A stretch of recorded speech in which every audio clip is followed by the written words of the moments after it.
More than just a member of the royal family, King Ludwig II of Bavaria was a guy who loved art, intrigue, and solitude. Although many people admired Ludwig for his architectural wonders, his strange way of life and secrecy caused problems in his court. Over time, rumors and suspicions that he couldn't shake were sparked by his fascination with opulent castles and seclusion, which suggested a double existence that few knew. What were Ludwig's secrets, and how did they ultimately influence his sad destiny? Come along as we explore the fascinating life of the mysterious monarch of Bavaria. The demands of duty stalked him. Ludwig II was next in line for the throne because he was the eldest son of Marie of Prussia and Maximilian II of Bavaria. This implied that he prepared for the significant position for much of his boyhood. A young Ludwig was superior to others in every aspect of his upbringing, including wealth and luxury, but he also faced more significant pressure. Ludwig chose to do his best to prepare rather than gripe about it. He therefore started working with the assistance of his instructors' rigorous study and workout routine. As he grew older, his instructors were forced to confront his deficiencies, even if they'd given him some leeway when he was younger. He was different in some way, which wasn't always positive. Ludwig's future reign was already doomed. Ludwig's teachers saw early on that he lacked the necessary skills to rule as king, even with all of his training.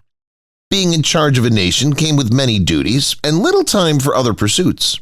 Ludwig was passionate about art and architecture rather than the pragmatic aspects of government. Along with his passion for the arts, Ludwig's instructors saw that he possessed various personal traits that made him unfit to lead.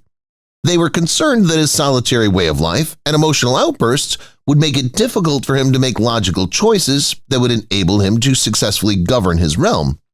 He was unique, but more so than most people knew. An intimacy that permanently alternated his life. Despite being content with his life, Ludwig always felt something was lacking.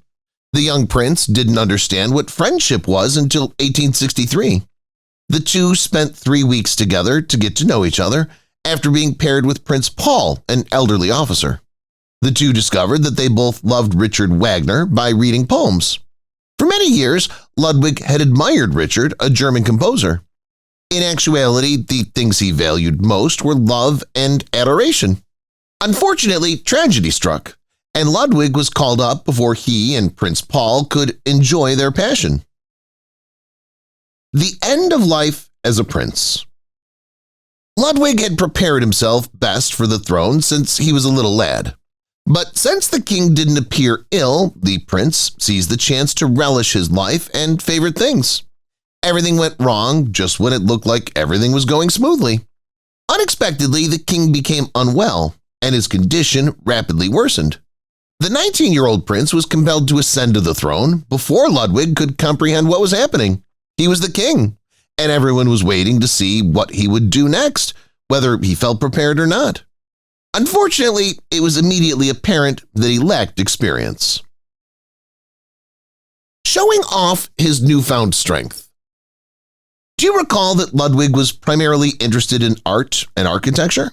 He didn't try to hide it, though, now that he was king. He even decided to put them ahead of politics and state matters, using his newly acquired position. As king, his priority was to call Richard Wagner, the man who moved him.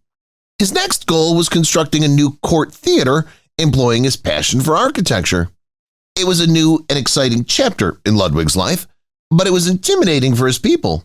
For long, the populace said they felt bad about the new king because he was different from their previous rulers. Rumors quickly circulated. An obsession that went beyond adoration. By this point, the king's obsession with Richard Wagner was well known across Bavaria. But as time passed, many people thought it was more. It appeared that Ludwig was more obsessed with the composer than his compositions. There were rumors that the king had a love relationship with Richard, and they weren't entirely sure if they were true. Richard and a woman named Cosima were having an affair at the time. Therefore, even if there was little chance that the composer would accept the king's proposals, He did not reject them. He might even have encouraged them. His overtones of romance were as apparent as day. Ludwig wasn't trying to disguise his affection for Richard. The audience could only conjecture, but the composer's letters provided evidence of the king's sentiments. Even though Richard was straight, he knew he could benefit from fostering Ludwig's affection for him. Richard, therefore, felt the same way when he replied to the king's letters. One even said, "What joy surrounds me! A fantastic dream has come true. How can I adequately convey to you the enrichment of this hour? I'm in your heavenly embrace." The composer knew what he was doing. We're close to each other. He was simply unaware of the potential hazard. The king was forced to make a tough choice. Richard was well known for his musical compositions, but he also had a scandalous life. His love letters may have tricked the king, but not the Bavarian conservatives. When Ludwig had to exile Richard in 1865, it was his first test as king. No matter how much time passed, the king's anguish at Richard's exile did not lessen. The only way Ludwig could end his nightmare was to surrender, but Richard, who needed Ludwig as a resource, persuaded him to stay on the throne despite the king's secret infatuation. He wrote, "I cannot bear to live apart from him much longer. I suffer terribly." A scandalous truth was found in his diary. In contrast to his relationship with Richard, Ludwig's feelings for Prince Paul were reciprocal. The orderly officer even wrote, "Oh, Ludwig, Ludwig, I am consecrated to you. I couldn't stand the people around me. I sat still, and in my thoughts, I was with you. How my heart beats when, at the residence, I see a light in your window." It appears that the two were much closer than people initially believed. King Ludwig kept a diary in which he shared his innermost thoughts, including private letters he had received and his feelings for other men. Ludwig repressed his actual emotions. The king was trying to keep his true feelings a secret from everyone. You see, his romantic desires ran counter to everything his Catholic faith taught him, and he was already struggling to reconcile them when he received the devastating news. At the time, there was a lot of pressure to get married and have children, which was tenfold if you were a royal family member. Ludwig was devastated when Paul gave in to this pressure in 1866 because he had lost his first true love and now had to face the harsh reality. Expectations start to weigh heavily. In 1867, the king announced his engagement to his cousin, Duchess Sophie, in Bavaria because they both loved Richard Wagner's work, and Ludwig hoped they would fall in love. We're sure we don't have to tell you that they didn't live happily ever after. Ludwig had just lost two of his greatest loves, but still had more significant problems. Prince Paul had given in to social pressures, and Ludwig knew he would have to do the same. The king needed to produce an heir sooner rather than later, and marriage would relieve pressure and ensure the safekeeping of his secret. Everything changed when he met this man. Even though it was sad, the king had come to terms with the fact that he would eventually have a wife and children. However, things took a turn for the better when, just before saying "I do" to Sophie, Ludwig met Richard Hornig, a groom from his stable, and the two spent more and more time together, riding horses and visiting distant castles. One day they decided to take their passion to France, where the king went on a romantic getaway with Richard while posing as Count von Berg. If there had ever been any question about the king's sexual orientation, it was dispelled after this trip. The wedding bells were absent. The more time Ludwig spent with Richard, the more he realized that he could never marry Sophie, much less have an heir with her. But he seemed stuck in a bind and needed time to consider his options, so he kept putting off the wedding. Then, again and again, until finally, after dragging his fiancée along and delaying it several times, the king called it off, concealing the valid reason by telling Sophie that he saw her like a sister and had been compelled to do so. Now that he was no longer bound by his duties, Ludwig let his gaze wander. There were no limits to his generosity. While it was not uncommon for kings to have mistresses, they were uncommon to have male companions. Nevertheless, this did not stop Ludwig from pursuing intimate relationships with several of them, including courtier Alphonse Weber and Hungarian theater star Joseph Keynes. Because these men gave him their time and affection, Ludwig lavished them with lavish experiences and expensive gifts, even inviting Joseph to join him on a royal vacation to Switzerland. Regretfully, these new romantic interests diverted the king even more and put his nation in a precarious position.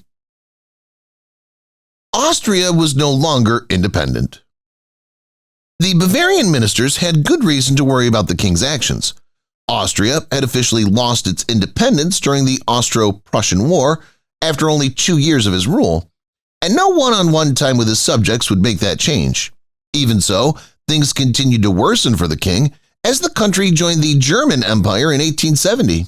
Although Ludwig's power was eroding, he still showed no interest in the country's current situation and could only concentrate on his romantic interests and passion projects.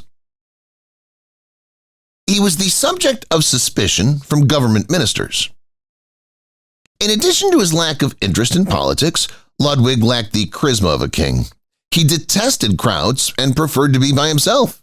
Regrettably, this behavior led government ministers to doubt Ludwig's leadership skills. Ludwig's good looks somewhat compensated for his lack of charisma, and his great hair and handsome face surprised his subjects. Nevertheless, he went above and beyond to make up for his shortcomings. Ludwig would travel within his nation. He was the king his people had been waiting for, but he felt he needed to do one more thing. His travels had taken him outside the country, where he had observed and noted fantastic architecture. In 1867, Ludwig decided it was finally time for his country to have fairy tale castles, even using his funds to realize his dream. Today, New Swanstone Castle and the Linderhof Palace are examples of the king's hard work. He even went so far as to give lavish gifts to those who welcomed him into their homes to make up for his shortcomings.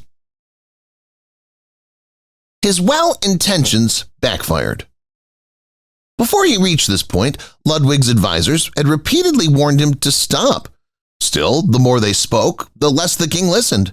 So instead of accepting their advice, Ludwig turned his back on his responsibilities and borrowed more money from European royals.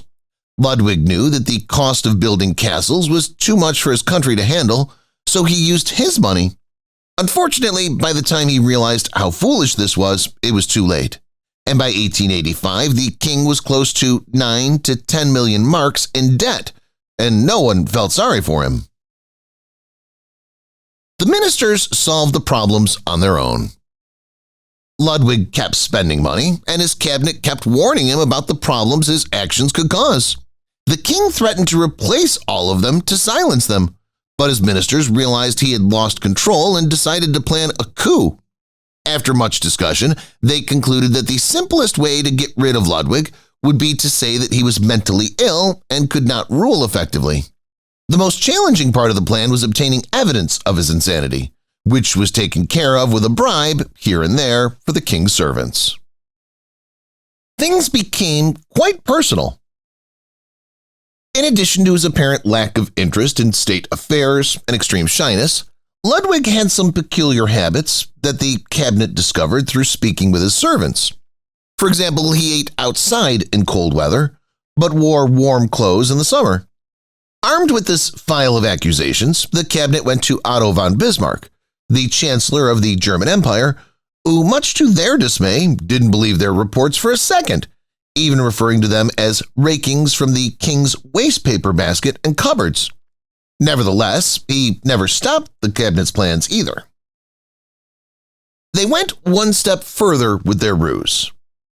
A quick search of the area revealed that Ludwig's ministers had found 4 psychiatrists who were willing to put their stamp of approval on their report. The worst part is that none of these doctors had ever met the king, let alone examined him. But their diagnosis of paranoia carried weight, and something had to be done. The cabinet knew that their proof had to convince everyone of the king's insanity, and since the chancellor had figured out their ruse after just a few minutes, they knew they needed to step up their game. Ludwig had unwanted visitors. Arriving at the king's door on June 10, 1886, with a deposition in hand, they expected to find Ludwig. Still, it turned out that not all of his servants had betrayed him. One had even tipped him off hours beforehand, and instead of meeting the king face-to-face, they were greeted by his guards. Although they may have anticipated this, they never thought that one of Ludwig's staunchest supporters would stand next to them. Baroness Esperanza de Sarachaga stood with the guards and used her umbrella to ward off unwanted visitors. Sadly, their efforts were all in vain. The brutal reality finally started setting in. Ludwig only became aware of the gravity of the situation when the government appointed Luitpold Prince Regent of Bavaria shortly after he received the deposition. As he tried to think of a plan, he came up with three options: either run away, turn himself in, or fight the accusations. The former king spoke of planned treason and false allegations, but this only strengthened the cabinet's case against him. No one believed him, and Ludwig realized he had made the wrong choice, despite the pleas of those around him to choose one of the first two options. He was too long waiting. In the early morning of June 12th, a second commission arrived to do what the first one could not do: bring Ludwig in. In a waiting carriage, Ludwig tried to make sense of what was happening and how it had come to this point. Desperate for answers, he asked one of the psychiatrists, "How can you declare me insane? After all, you've never examined me before." The doctor's response made Ludwig even more terrified than before, as he realized that his statement only made matters worse. The king's visit was short-lived. After arriving at Berg Castle, Ludwig and Dr. Gudden decided to walk along the shore of Lake Starnberg. After 2.5 hours, neither had returned, so a search party was sent out to look for them. Despite the pouring rain, every inch of the property was searched until they made a shocking discovery. At 10:30 p.m., the lifeless body of Ludwig and Dr. Gudden were found propped up in the shallow water of the shore. This response left everyone with questions. Dr. Gudden told Ludwig that the evidence he had been shown was so overwhelming that he didn't feel a proper examination was necessary. It was a mystery from the beginning. How did a double killing occur from an innocent walk? The scene and autopsies left everyone with more questions than answers, despite their need to know. Many believed the two had drowned, even though their heads and shoulders were above the water. However, as the former king's lungs contained no water, this notion was promptly disproved. Dr. Gutten's body had more to say than Ludwig's autopsy, which never really revealed anything. The coroner examined the body more closely and discovered strangulation marks and evidence of severe head and neck injuries.